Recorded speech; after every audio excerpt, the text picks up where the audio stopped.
Good afternoon and welcome to today's episode of Light Lunch, where we're joined by two guys from Hawkins. We have Christian and Kevin, and I will let them introduce themselves. Kevin, did you want to start?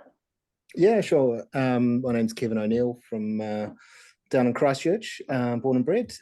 Recently returned, well, relatively recently back from the UK and Africa after a number of years, working as a BIM manager for Hawkins, and first sort of involved in that back in the UK before it was BIM, sort of digital prototyping, I think we called ourselves. But yeah, and worked on some big projects over there in Heathrow, Terminal 5, and Oh, wow. now loving back. It's great to be back in New Zealand actually, and working on involved with the airport development at the moment and a few other projects. But yeah, no, it's great working with Christian as well. So it's been good to be back. Side question: when did it become BIM? Good question. Oh, I didn't. When do you reckon, Christian? I don't know. It's not BIM anymore. The next word's digital twin. That's the other one. Yeah. Yeah, it's not. It's always a blurring of the terminology, really. Yeah. And Christian. Christian McCartney, BIM and Technology Systems lead for Hawkins. I've been with Hawkins just over 14 years now, various different roles from sort of foreman, design coordinator, BIM manager through to the current role. Been in construction about 17 years plus, where I first started as a site supervisor while doing my degree in construction management back at Unitech. So yeah, definitely been a long journey. My sort of philosophy around it's always been, how do we do things smarter rather than harder? So even as a foreman, basically thinking, okay, how can I use the technology to do this job better? And again, even at a time before it was called BIM. So again, even things like just taking CAD information, survey information, and actively applying it. So. Yeah, wow. It'd be interesting to dive into that career path someday with you. Right, a couple of things that are keeping you awake at night. Kevin, do you want to kick us off with something? I suppose industry related ones, apart from our 4-year-old coming in at 3 a.m. saying surprise. But yeah, I suppose a bit of lack of confidence in the industry at the moment, with a few projects that have sort of gone off the books, or not necessarily off the books, but just delayed with I suppose economic sort of side of things. But yeah, I suppose that's one that could go on forever, but hopefully the confidence will return and some money will start flowing into projects and things can get built. Yeah. But I suppose it's direction of travel on those, of where the government wants to take us on those big sort of infrastructure projects. And what else? Let's leave it at one, and we'll go. I think one will do. Yeah. Yeah, so probably for me, I sleep fairly well, but one of them, I'll put a positive spin on it, and sort of my work is one. I sort of basically, since we moved to Dunedin from Auckland about 18 months ago, it's given me the good opportunity to get headlong into flexible working, and so I get to spend a lot more time with my two daughters. I manage the school run while my wife's studying full time at Otago Med School. It does mean I've got sort of emails and things flying around between 10 and 11 o'clock at night, but for me it works really well, and it gets a lot better with that work-life balance. So while yes, it does mean I'm again sending stuff out late at night, it's really working well. As long as you don't expect anyone to reply, it's fine, right? Exactly, absolutely. That's really cool that you can find that work-life balance and be a bit more flexible to help, especially to help your family out. Yep. Kevin, what about you? Something else is there? I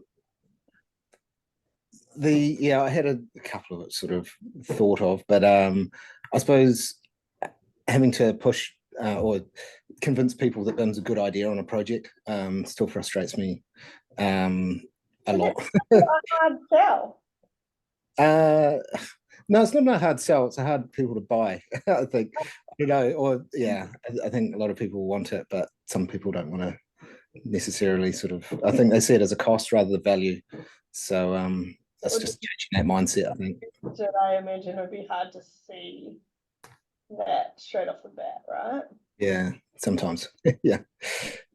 Well, I think my next one kind of extends on that, and sort of again in the whole sort of construction technology space is when do we get to that critical mass where things really start moving? We've got lots of these great little pockets of excellence where people are doing some really cool, smart stuff with the new, again, there's new exciting technology coming out every day.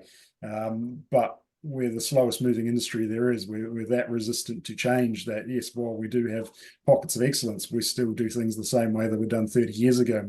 My inbox fills up every single day with 100 odd items plus. And it's while I can sort of see the threads that tie all these things together, and how we could sort of actively apply technology to do that. It's trying to get others to sort of follow that same mindset is really hard. And yeah, trying to find when is that critical mass where suddenly we are doing things smarter rather than the same way we've always done it. Yeah. Oh, all right. Anything else from you, Kevin? I suppose the whole zero carbon issue, if we're thinking of major things that are going to sort of in the near future, I suppose, or that whole sort of global warming side of things. I know that's quite a big one, but don't think we'll solve that in a hurry. But what are we handing over to future generations and things with regards to that, and how can we build smarter to reduce that embedded carbon and operational carbon as well. So absolutely, it's quite a big one. I think that comes up almost every single lunch we have. What about you, Christian? Is there anything else that's burning? It probably circles back around to Kevin's first one, and in the sense of the lack of confidence in the industry, and obviously how that affects obviously the next generation coming into it. Obviously, with lack of confidence comes a lack of projects, lack of work, and obviously there's a lot of unemployment is increasing at the moment. Where does that leave the future generation coming in learning this new stuff? Versus obviously getting them into the industry, and it's not going to be booming. Yeah, not going to be great. All right, a few quick fire questions to get to know you guys a little bit better. Kevin, what have you been reading, listening, or watching? Unwork related. Not work related. Okay. Well, I've got one, but it's actually quite interesting read. Well, there's one I've even got props, so that one's quite good. Prisons to Geography, so that's quite interesting. Great book about maps, which geography of how it sort of affects a lot of the geopolitical stuff. So it's quite interesting book. It sounds a bit naff. I've got one other one to say. Now this guy here wrote a really good book. It's by Todd Zabel. He was on Terminal 5 when I was working there. Very astute man. Called Built to Fail: Why Construction Projects Take So Long, Cost Too Much, and How to Fix It. So quite a good read on that side of things. But that's what I'm sort of having to read at the moment. But don't get a lot of reading time at the moment. But yeah, when I can. Yeah, I can imagine. It's quite hard to get time to just sit. Christian, what about you? Last book to go back on the shelf was it's called There's a Cure for This, a memoir by Dr. Emma Espiner.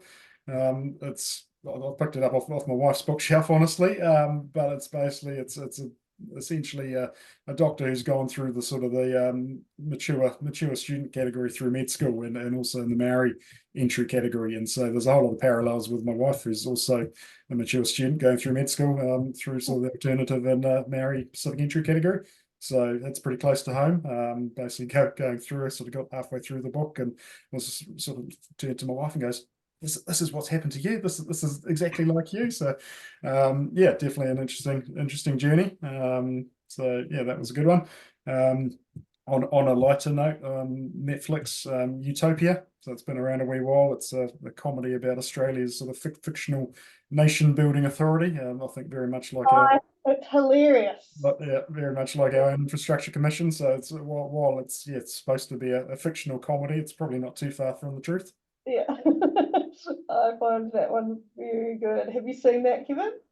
No, I haven't actually. It's Utopia. Yeah, I have to have a look. We're coming to the end of Vikings, so I have to have a look at that. Yeah, nice. What is something you do for yourself to help with your well-being, Kevin?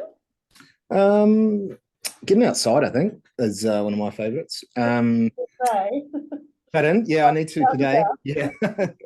But yeah, I've got a little one of those shotgun seats on the front of my bike, so sort of get out as a family, and little 4-year-old sits on front. Thinks it's a wee roller coaster, so that's good.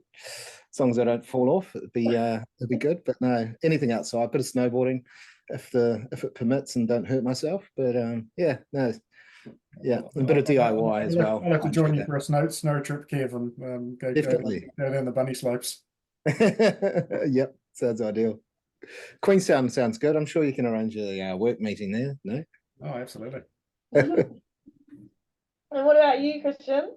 I think since we moved down to Dunedin 18 months ago, like I said, sort of from my wife's journey through med school. But basically it's been quite good because it means it's sort of made a solid effort rather than obviously the commute in the car each day to actually get the kids walking to school. So it's not a massive walk, but we are in the hill suburbs of Dunedin. So basically it's 104 stairs to go up each time. Definitely gets the lungs going.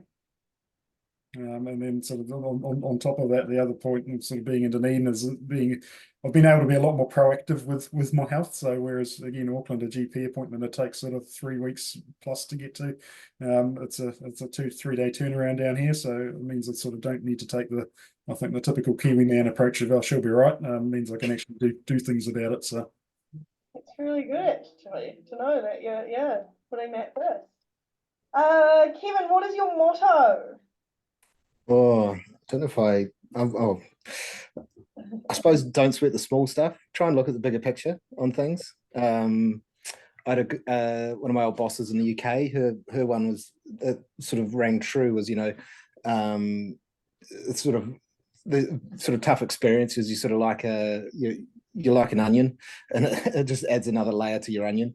So I quite like that analogy. It's sort of sort of especially when you add on to those situations, you can refer back to difficult times that you have and you've got through them and work forward. But yeah, I think those sort of cover off what I enjoy or think of mottos. Yeah. And what about you, Christian? I like to go with a rising tide lifts all ships. I'm never afraid to share the things that we've learned because ultimately I've probably learned it from someone else. So sharing that downstream, like obviously you need to sometimes think about competitive advantage and obviously keeping some things to yourself, but ultimately sharing helps to lift that level of innovation around everywhere.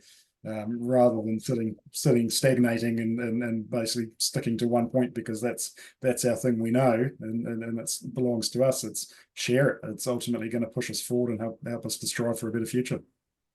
I love that. Yeah, very, very true. Cool. And Kevin, what about a piece of advice for the next generation? Oh God. I would say travel as much as you can before you can settle down, or before you have to settle down, if you have to settle down. Yeah, gather as many experiences as you can, and also be prepared to fail and bounce back. I think those sorts of difficult situations make you stronger. It's we learn a lot from those difficult ones as well as the good ones. But yeah. For sure. And what about you, Christian? Have you got a piece of advice for the next generation? Yeah, key thing is never stop learning. So again, lifelong learner as well as my wife as well. Again, mid-30s embarking on med school. Just because that's the way we've always done it doesn't mean it's right. So never stop asking questions and again, learning, picking up new things. Brain can never be too filled. Absolutely. Awesome. Well, thank you guys for joining me today. And we'll see everybody next. Cool. Thank you. Cool. Thanks, Chloe. Cheers, Christian. See you soon. Bye.